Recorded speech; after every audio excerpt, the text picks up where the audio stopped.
All right, so there was a news place that went out and did a interview with one of the gentlemen that lived somewhere in the area of where Chloe was found, like down the road just a little bit from there. And he's kind of hard to understand at times, guys, but there's one piece of evidence in here I want you guys to hear, and I'll talk about it after you guys hear the video.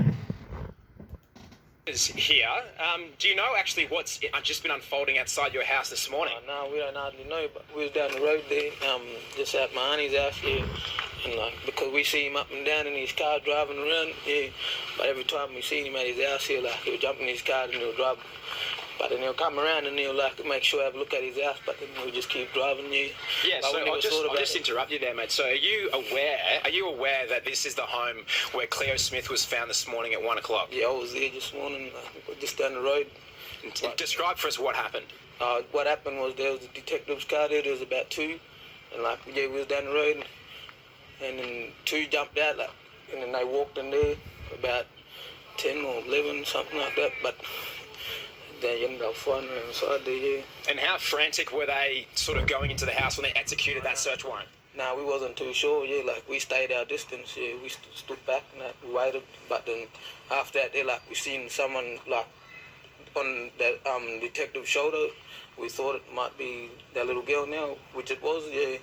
So then I went closer to the detective's car, yeah, and I saw her in the back of the car, yeah, with the detective who was holding her, yeah. And when you saw her in the back of the car, what was going through your mind? I was a bit shocked too at the same time, yeah, because the person is in our street, and yeah, yeah, we walk around here, yeah, and what we do best. And we won't reveal the name of the individual that you're neighbours with, but can you give some insight into what they're like? Neighbours, they quiet and that they do their own thing, but everyone, they know the person who stays at that house, they wouldn't think about, or wouldn't thought about it would be him or something, yeah. But we got a shock ourselves that it was him, yeah.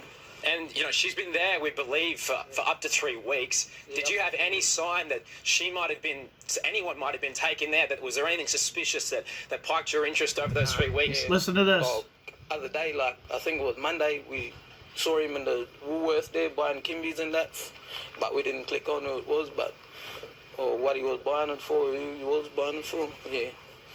But until now, And are there things sort of popping into your mind now, the little things over the past 3 weeks that, that spark of inspiration, that might have been something, the reason why Cleo could have been there? Is there anything else that's coming to mind now when you cast your mind back that could have given you a hint as to what was happening just next door? Yeah, could have. But wasn't too sure about that, yeah. Well, anyways, what he said was, and it's hard to understand, is baby wipes. So he's seen him at the store a couple days prior getting baby wipes. And most of the people around here know that this gentleman apparently doesn't have kids. So for him to get baby wipes was probably weird, but you probably weren't thinking that this is the guy that took this little girl. He's just getting baby wipes. I mean, they can be used for other things, but now people are putting it together in their head. They're like, wow, I seen this and I seen that and this happened. But thank God that this little girl is back home with her parents. It's pretty awesome.